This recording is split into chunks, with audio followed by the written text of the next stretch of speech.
তা যারা কর্মবিরতি করছেন শাসক দলের বিরুদ্ধে বা বলছেন তারা সরকারি বেতনটা নিচ্ছেন তো না নিচ্ছেন না, মানে আমার প্রশ্ন। अबे तू थोड़ा सा बहन का लोड़ा क्या? কেতে কুনাল আর কেতে কাঞ্চন আর কেতে কি হয় বুঝে নাও। তো কি চলছে আর কি বলবো, পশ্চিমবঙ্গে এখন কম্পিটিশন চলছে কে কার ঝাড়ে বাঁশ কাটে। এ এক আজব রাজ্য ভাই, এখানে তুমি যদি ধেপে পড়ো তোমার বিজি কেটে নিয়ে পালিয়ে যাবে। সালা ঘটনা শুরু হলো আরজি কর নিয়ে, আর সন্দীপ ঘোষ জেলে যাচ্ছে দুর্নীতির কারণে। বলেন কি? তো চ্যানেলটাকে সাবস্ক্রাইব করো আর পাশে থাকো। চলো মেইন টপিকে যাওয়া যাক। অন্যদিকে কুনাল দা নতুন গান লিখেছে। আর কবে খুলে মন খুলে গান হবে।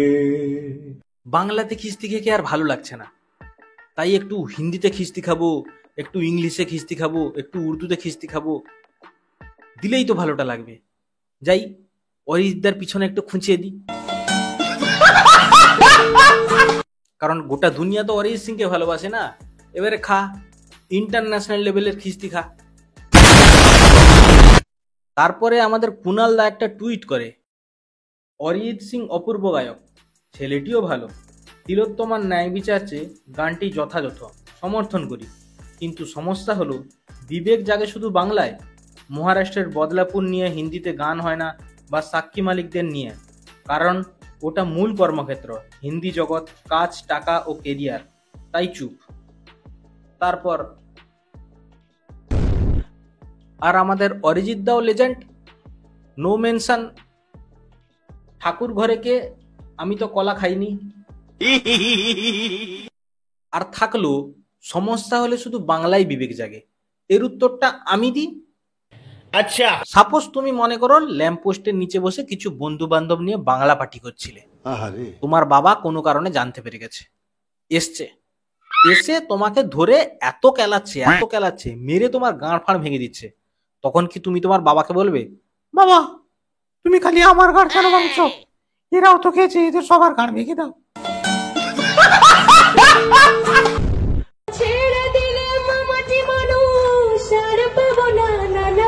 ছেড়ে দেব না দিদিকে, রেখমা ছাড়ে রাখবো, ছেড়ে দেব না।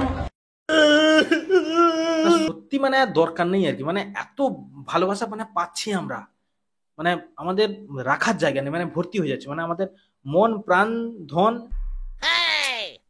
প্রাণ মানে সব ভর্তি হয়ে যাচ্ছে আর কি। এই দিনের বেলায় কন্যাশ্রী, রূপশ্রী, আর তারপরে বড় বড় লক্ষ্মীর ভান্ডার, আর রাত্রে বেলায় ধর্ষণ, তাই আর দরকার নেই আর কি।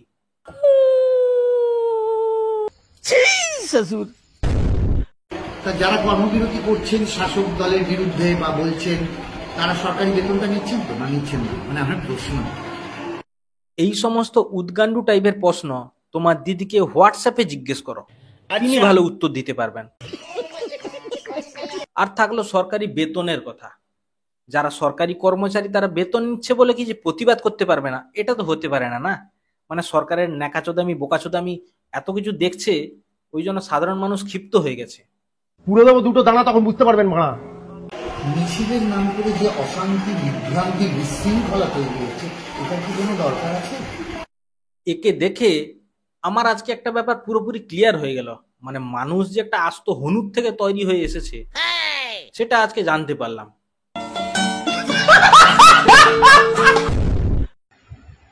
আমি যা বলেছি তার জন্য আমি অত্যন্ত লজ্জিত এবং দুঃখিত, এবং আমি কোনো সাফাই গাওয়ার জন্য আজকে এই ভিডিওটি করছি না। আমি এসব নাটক বন্ধ করুন, মানে মানুষেরা আপনাদের আসল রূপ জানতে পেরে গেছে। সত্যি বলতে আপনাদের সদস্যরা এক একটা কার্টুন, কেউ গিটারের গাঁড় চুলকে দিচ্ছে, কেউ জলশঙ্খ বাজাচ্ছে, এডিট করে বাজিয়ে দিচ্ছে। ওর থেকে ভালো হালকা করে টক দই খান, ঘুমিয়ে পড়ুন। গজব বেইজ্জতি। আপনার বাড়ির দরজায় গিয়ে আপনার মা বোনকে বিকৃত ছবি করে আপনার বাড়ির দেওয়ালে টানিয়ে দিয়ে আসবো। মানে ধমক দিচ্ছে, মানে এই সমস্ত নেতা মন্ত্রীগুলো না ভোটের সময় মানে পাগলা চোদা হয়ে যায়। তখন মানে তুমি যদি 100 টাকা দিয়ে যদি বলো যে আমার ঘরে বাথরুম পরিষ্কার করে দিতে, করে দিবে। তখন মানে এরা ভিখারি চোদা। আর নেক্সট টাইম কেউ যদি ভোট নিতে আসে, এদেরকে বিশালভাবে এত দেখার দরকার নাই, বাবা এসছে ভোট নিতে, না মানা এদেরকে বাড়া দিয়ে সম্বোধন করবে। কি বাড়া তুই কিসের জন্য এসছিস? মানে 5 বছর ধরে তোকে ভোট দিব, কি কি ছিড়বি? আমার মা বোনেদের সুরক্ষা দিতে পারবি নাকি? যোগ্য ছেলে মেয়েদের উচিত কর্মসংস্থান করাতে পারবি কিনা? তাহলে বাড়া ভোট দিব, নাহলে ভাগ মারা। পুরো দেবো দুটো দানা তখন বুঝতে পারবেন মারা। তাহলে আমাদের ট্যাক্সের টাকায় নিজের ভুঁড়ি মোটা করছে, আর আমরা প্রতিবাদ করতে গেলে আমাদের চোখ দেখাচ্ছে, হুমকি দেখাচ্ছে, মারবে। তোরা কে রে তুই মারা? চিনিস আমাকে? তুই মারা চিনিস আমাকে?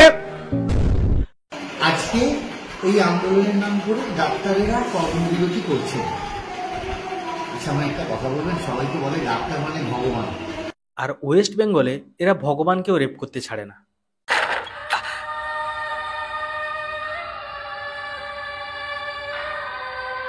এই যে সোকল্ড এমএলএমপি গুলো শালা সারাদিন ইনস্টাগ্রামে ক্যামেরার সামনে গাঁড় দোলায়, আর ঠিক ভোটের সময় দিদিমণি, পিসিমণি, কাকিমা কেমন আছেন? তোমাদের এখানকার যা টক দইয়ের যা স্বাদ, ও লাজবাব। আর দিদি যা বড় বড় লক্ষ্মী ভান্ডার দিচ্ছে না, প্রতিদিন রাতের বেলা বাংলা খাওয়া যাবে। আমরা দেখেছি যে পোস্টার পড়ে, এবং আজকে কাঞ্চন মল্লিক, তার নামেও কিন্তু নিখোঁজ পোস্টার। এরা হচ্ছে শালা সেই বিলুপ্ত বেড়াপেওয়াজির পানি। এদের সারা বছর দেখা মিলবে না, ঠিক ভোটের সময় এদের আবির্ভাব ঘটে। তাছাড়া এরা অফিসেও যায় না, কারণ দরকার পড়লে তো অফিসে যাবে না। মানে এই যে বেতনটা যে নিচ্ছেন আপনারা, মানে ওটা ডিম ভাত খেয়ে নাকি চটি চেটে, মানে এটা আমারও একটা প্রশ্ন।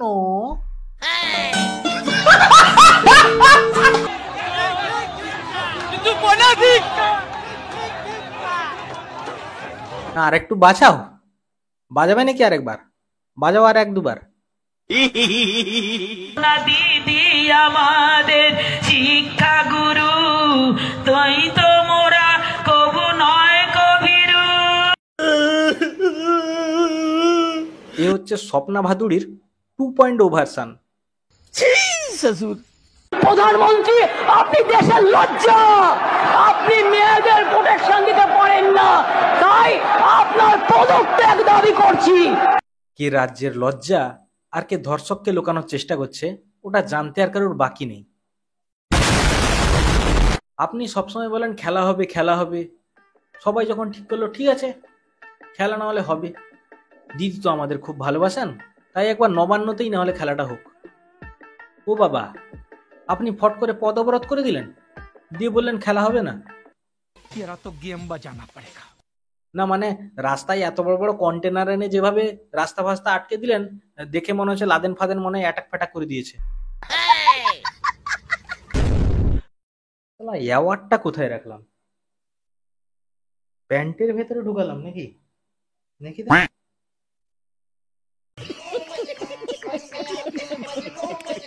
এই সমস্ত মহানায়ক আরো অ্যাওয়ার্ড এগুলো কারা পায়?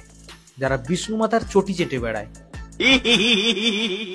আমি শুধু ভাবছি আগের বছর মহানায়িকা অ্যাওয়ার্ডটা কে পাবে? ঋতুপর্ণা পাবে নাকি রচনা দি পাবে? তারা যারা সরকারি কোনো পুরস্কার বা ইত্যাদি নিয়েছিলেন তারা ফেরত দেবেন, বলুন ফেরত দিয়ে দিচ্ছে।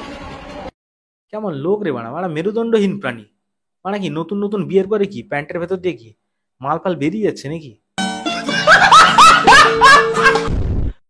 দিদি 1000 টাকা দিচ্ছে, আমার স্বামীর কাছ থেকে হাত পাততে হচ্ছে না, দিদি দিচ্ছে 1000 টাকা, তারা খুব খুশি। লক্ষ্মীর ভান্ডার দিচ্ছে, আমাদের মাং মেরে দিচ্ছে।